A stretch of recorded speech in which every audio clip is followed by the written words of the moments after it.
अपने टावरों को घर वाले ठोक ठोक तैयार करके रखते हैं, इसलिए अपने टावरों को डिप्रेशन तो अपने वाला तो सोचता है कि 29 नंबर है, इसको बाण में कैसे कर दूं। तिकड़म लगाता है यार, जिंदगी की परेशानियों से बाहर कैसे निकला जा सकता है। अप दीपो भाव, हम खुद के प्रकाश खुद है, ऐसे थोड़ी यार कोई घबरा जाएंगे। मैं हमेशा कहता हूं कि महाराष्ट्र के किसान सुसाइड करते हैं, जो कि महाराष्ट्र है ना पैसे वाली जगह है। मैंने कहा पहले ये बात बताई होगी आपको कि महाराष्ट्र वाले किसान सुसाइड की खूब घटनाएं आती है। अब विदर्भ के किसान ना, कि विदर्भ के किसान सुसाइड कर लेते हैं। कभी आप देखो यार विदर्भ में होता क्या, गन्ना, गन्ना कैश क्रॉप है, नकदी फसल है, मतलब गन्ने की फसल होती है, इसका मतलब पैसे वाले किसान है।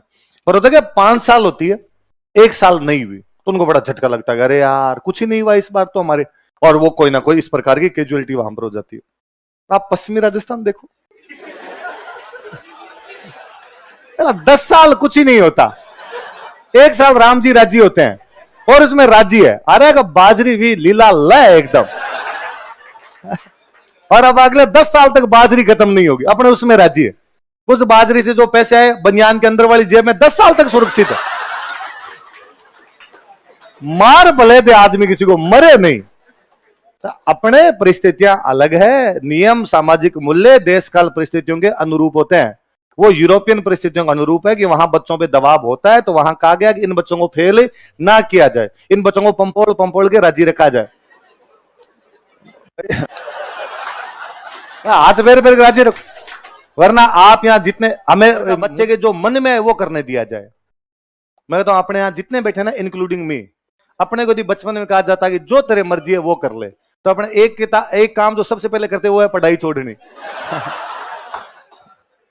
भाई ये कभी नहीं करते, और कोई काम कर लेंगे, तो यार यहां तक आते नहीं। अपने यदि पढ़े हैं तो केवल इस वजह से घर वालों का डंडे का डर था, है ना, कि भाई घर वाले डंडे मारेंगे, टीचर पीटेंगे, अपने को ये काम करना इसलिए पढ़ लिया, वरना तो अपने पढ़ते ही नहीं। और नहीं पढ़ते तो क्या करते अभी तक ही नहीं समझ में आ रहा मेरे को, क्या नहीं पढ़ते तो होता भी क्या बात। भाई केवल और केवल घर वालों के डर से पढ़ा करते थे, बाद में पढ़ाई में किसका मन लगता है यार बच्चों का। मैं 8वीं में हमारे डिस्ट्रिक्ट की मेरिट में था, मैं 9th में स्कूल में फेल हूं, कि वो तो प्राइवेट स्कूल उन्होंने पास कर दिया, यदि वो सही सही चेक करते तो वो मेरे को फेल कर सकते थे उसमें। कारण कि 8वीं बोर्ड था इसलिए मैं पढ़ा, 9th में नहीं था तो मैं नहीं पढ़ा। मैं 10th में वापस बहुत अच्छे परसेंटेज से हूं, मैं 11th में वापस फेल हूं, मैं 12th में वापस फर्स्ट डिवीजन हूं, मैं उसके बाद में फेल ही फेल हूं।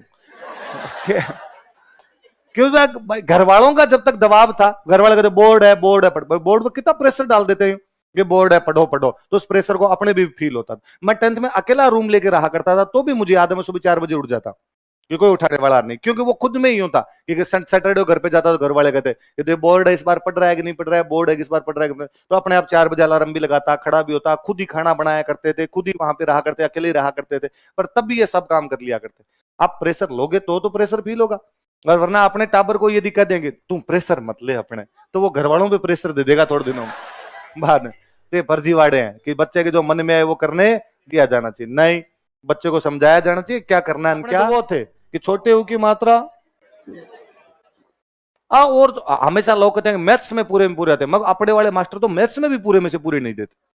मेरे याद है कई बार तो छोटी क्लासों में वैसे होता था कि ये क्वेश्चन दिया सर ने, पूरा लिख के लेके गए एकदम सही, डिट्टू लास्ट तक सही, और एकदम सर यहाँ खड़े हैं अपने, सर चेक कर रहे हैं, क्या हुआ सर पूरा सही है, क्या ये 5 क्या है सर, 5 आंसर नहीं, क्या है मीटर है सेंटीमीटर है, क्या बोलो वो मीटर लिखना भूले थे। इसमें वो मास्टर नंबर काटता था, इसमें वो मास्टर थप्पड़ मार दिया करता था, वो बताता यूनिट लिख, बिना यूनिट के इस 5 का कोई भी मतलब है।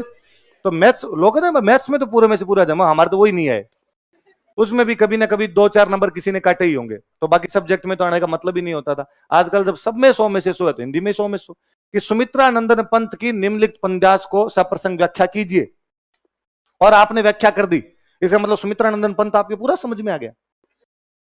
भाई कवि कहता है, कवि यह कहना चाहता है कि मतलब और कुछ भी कह सकता है, हमें यह लगता है यह कहना चाहता है, तो एग्जैक्टली कवि वाली बात तो आप नहीं लिख सकते। और यदि पूरा का पूरा लिखता है इसका मतलब तो आप खुद सुमित्रा नंदन पंत हो, अब फिर तो आपके कवि समझ में आया हुआ है। हिंदी में इंग्लिश में कैसे नंबर दिए जा सकते हैं, पर उनके अंदर भी बच्चों को नंबर दिए जा रहे हैं, इसलिए बाद में आप लोगों को मात्राएं लगानी आती नहीं। पहले वाले मास्टर इन हिंदी इंग्लिश वाले मामलों के अंदर बहुत ज्यादा ही कठोर हुआ करते थे, नहीं एक एक नंबर यूं काट लिया करते थे। अब ये नंबर काटने कम कर दिए।